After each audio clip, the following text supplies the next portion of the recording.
Muy buenos días, mi nombre es Jorge Luis Paredes Justo y hoy voy a hablarles sobre un tema muy importante en la odontología, que es la degeneración tisular guiada y la degeneración ósea guiada. Lo primero es la bioseguridad. En odontología trabajamos en contacto directo con fluidos y tejidos, por eso es esencial mantener normas estrictas de bioseguridad. Esto no solo protege al paciente, sino también al profesional. Medidas como el uso de guantes, mascarillas, gafas y la correcta esterilización de los instrumentos son indispensables para evitar infecciones cruzadas. El segundo punto clave es el historial clínico. Antes de realizar cualquier procedimiento, debemos conocer los antecedentes médicos y odontológicos del paciente. Esto nos permite identificar enfermedades sistémicas, alérgicas o hábitos que puedan influir en el tratamiento. En otras palabras, el historial clínico es la base para tomar decisiones seguras y personalizadas. Una vez recordada la importancia de la bioseguridad y del historial clínico, ahora vamos a pasar al tema central de esta presentación, que es la degeneración ósea tisular y la degeneración ósea guiada. Como introducción, tenemos que es una técnica quirúrgica periodontal que utiliza membranas de barrera, de absorbibles o no de absorbibles, para excluir el epitelio y tejido conjuntivo de defectos periodontal, permitiendo la migración selectiva de células del ligamento periodontal y el hueso alveolar, con el fin de degenerar el aparato de inserción, cemento, ligamento, hueso y encía de inserción. Y como objetivo tenemos de establecer los tejidos de soporte periodontal perdidos por la periodontitis, degenerar el hueso alveolar, cemento radicular y ligamento periodontal, mantener dientes con compromiso periodontal avanzado mediante degeneración y no solo reparación. La degeneración tisular guiada. Como íbamos diciendo, ya, esto es un tratamiento degenerativo periodontal cuyo objetivo es restaurar el aparato de inserción periodontal del diente o de los dientes afectados o afectado por la enfermedad periodontal, fruto de la pérdida de estos tejidos de soporte del hueso dento-alveolar, cemento radicular, ligamento periodontal, consiguiendo reubicar el epitelio de unión y por lo tanto el periodonto de revestimiento. Como indicaciones tenemos defectos intraóseos de 2 o 3 paredes, defectos de Furca grado 2, especialmente molares inferiores, lesiones endoperiodontal combinadas si el conducto ya fue tratado, defectos verticales profundos localizados en pacientes motivados y con buena higiene oral. Y como contraindicaciones tenemos defectos de una pared ósea, pronóstico muy pobre, enfermedad periodontal no controlada, mal higiene, sangrado, placa persistente, pacientes fumadores crónicos, que va a afectar en la cicatrización y el éxito, patologías sistémicas descompensadas, diabetes no controlada, inmunosupresión, movilidad dentaria excesiva sin soporte, poca disponibilidad de tejido queratinizado o imposibilidad de cubrir la membrana. Tenemos factores determinantes para el éxito en la terapia regenerativa, que van a ser condiciones postoperativas, factores relacionados con el paciente, factores relacionados con la pieza dentaria, factores relacionados con el procedimiento quirúrgico y también por el defecto óseo. ¿Ya? En defectos óseos vamos a tener defectos supraóseos u horizontales. Son los defectos donde la parte más apical de la bolsa periodontal se encuentra coronal a la cresta ósea remanente. Se considera que el patrón de la pérdida ósea es horizontal, permaneciendo su margen perpendicular al eje longitudinal de la pieza dentaria. Tenemos defectos intraóseos o verticales. Son los defectos donde la bolsa periodontal se encuentra aplicada a la cresta ósea remanente. Estos efectos se producen en dirección angulada, dejando un socavado óseo a lo largo de la raíz. Dentro de este defecto se considera una subdivisión intraóseo y cráteres óseos. El defecto intraóseo se refiere a los defectos angulares o verticales propiamente dichos. Se encuentran siguiendo una dirección oblicua, dejando un defecto relativamente abierto a lo largo de la raíz, quedando a la base en una posición más apical a la cresta ósea. En este tipo de defectos solo afecta a una pieza dentaria. Los defectos intraóseos también pueden ser catalogados según el número de paredes óseas. Se pueden considerar defectos de 1, 2 o 3 paredes. Sin embargo, se considera el defecto óseo combinado cuando la cantidad de paredes que se encuentran en la parte apical del defecto puede ser mayor que la encontrada en la posición oclusal. Asimismo, podemos considerar a los defectos óseos circunferenciales o de 4 paredes dentro del grupo de defectos intraóseos. Los cráteres óseos son concavidades en la cresta del hueso interproximal confinadas entre las paredes lingual y vestibular. La pérdida ósea interproximal es relativamente igual en dos piezas contiguas con posición más coronal de la cresta vestibular y lingual, a diferencia de los defectos intraóseos que afectan a dos piezas dentarias. Y los defectos intraradiculares. Esta pérdida ósea patológica es producida a nivel de la furcación de dientes multiradiculares. Los defectos de furca pueden dividirse en tres categorías según el grado de severidad. En clase 1, cuando la sonda penetra horizontalmente, que es un tercio del ancho del diente o 3 milímetros hasta encontrar una pared ósea. Clase 2, cuando el sondaje penetra horizontalmente, 2 tercios del ancho del diente, de 3 a 6 milímetros hasta encontrar una pared ósea. Clase 3 muestra la penetración horizontal de la sonda de un lado a otro por ausencia de hueso intraradicular. La degeneración ósea, la degeneración tisular guiada. A propósito de un caso, se presenta la degeneración de un defecto intraóseo combinado de tres paredes en su prolongación apical y una pared en su extremo coronal, donde puede observarse acá en imagen, hay una presencia de tejido óseo en el extremo más coronal de la furcación mesial del diente 24, combinado con ausencia de ambas corticales bucal y palatina en ambos dientes de la 23 y la 24. Acá vamos a observar en un color amarillo que es el defecto intraóseo de tres paredes. Y vamos a observar también que hay el defecto intraóseo de una pared. Esta es una imagen preoperatoria de los dientes 22, 23, 24, 25. ¿Ya? Acá vamos a ir mencionando el procedimiento de la degeneración tisular guiada.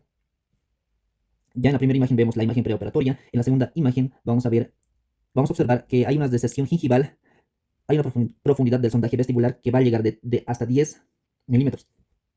Va a haber una movilidad tipo 2, un biotipo resistente. Acá en la primera imagen superior vamos a observar el diseño del colgajo, que va a cubrir el espesor total. El diseño va a ser un diseño trapezoidal convergente coronalmente. Va a ser una extensión proximal de un diente amesial y distal, una extensión coronoapical de las descargas verticales, 1 milímetro apicalmente, una incisión oblicua en base papilar amesial y distal del diente, una incisión sulcular perimetralmente en los dientes 22, 23 y 24. El colgajo mucoperióstico vestibular y platinos reflejados, estos se van a ver en la segunda imagen inferior. Y va a haber un legrado y exéresis del tejido de granulación y se va a realizar raspado y alisado radicular. En esta imagen vamos a observar que hay el efecto intraóseo de 3 paredes, que va a ser de 7 milímetros. El objetivo es degenerarlo, es degenerativo. Acá también vamos a observar en la primera imagen superior, la membrana es una membrana no reabsorbible de la marca Gore-Tex con refuerzo de titanio. En la segunda imagen inferior se va a observar la fijación previa de la membrana no reabsorbible con refuerzo de titanio por palatino mediante pins. ¿Ya? Por palatino se va a ir, se va añadiendo esta membrana, se va fijando con unos pins. Posterior a esto se va a realizar el relleno del defecto intraóseo mediante hueso autólogo particulado. Y posterior a esto se va a realizar la fijación con unos pins, también de titanio.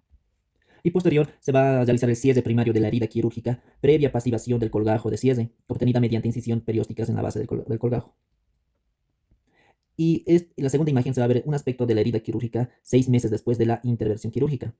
Una vez concluido el tiempo, se le vuelve a hacer la incisión y vamos a observar que en la primera imagen un aspecto de la membrana el aspecto de la membrana no es reabsorbible, con este refuerzo de titanio y los pins de fijación una vez reflejando el colgajo de cierre.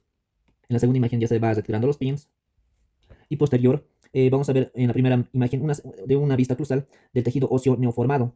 Ahí se va a observar la capilaridad superficial del tejido degenerado. En la segunda imagen inferior que vemos, desde una vista bucal, el tejido se va a ver degenerado. Se va a observar un volumen de tejido obtenido que alcanza el objetivo establecido.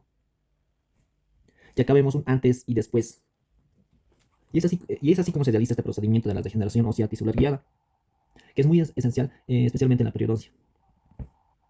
Ahora vamos a continuar con la degeneración ósea guiada. La degeneración ósea guiada es una técnica quirúrgica empleada en la implantología y la periodoncia que utiliza una barrera física, que es la membrana, para excluir el epitelio y el tejido conectivo blando, favoreciendo a la proliferación de células osteogénicas en un defecto óseo y permitiendo así la formación de un nuevo hueso. El objetivo es promover la neoformación ósea en defectos maxilofaciales, mantener un espacio protegido que facilite la regeneración tisular, lograr una base ósea adecuada para la colocación de implantes y para la estabilidad periodontal. Acá vamos a observar que ya se hizo el colgajo y se está higienizando con ultrasonido. Acá vamos a observar en la primera imagen superior que es el injerto de hueso humano, que es el injerto que se le va a poner para la regeneración ósea. En la segunda imagen inferior vamos a ver la membrana de teflón con refuerzo de titanio.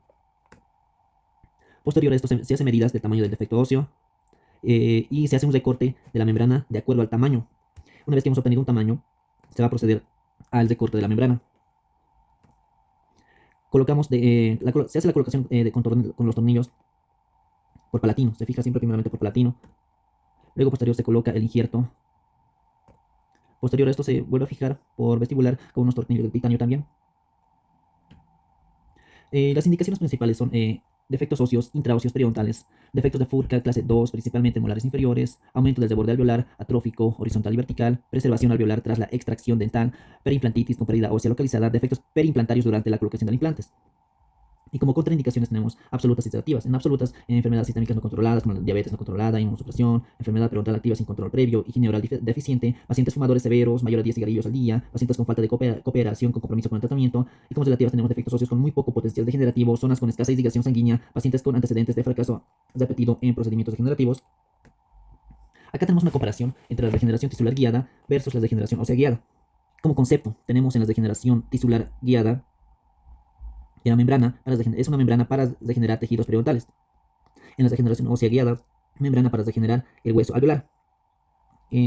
Acá nos explica que el uso de la membrana para cada caso. Como objetivo tenemos En la degeneración tisular guiada, salvar dientes con periodontitis. Y en la degeneración ósea guiada, degenerar el hueso para implantes. Como tejidos degenerados, en la degeneración tisular guiada, vamos a degenerar al cemento, al ligamento, al hueso y a la encía. Y en la degeneración ósea guiada, solo al hueso alveolar. Como indicaciones en la degeneración tisular guiada, vamos a tener defectos intraóseos, 2 o 3 paredes hasta y furcas de clase 2. Y en la degeneración ósea guiada, aumento desde el borde, preservación del alveolo. Y como contraindicaciones, en la degeneración tisular guiada, defectos de una pared, mala higiene, fumadores. Y en la degeneración ósea guiada, falta del tejido blando y también en fumadores. Y es así como culminamos con esta presentación.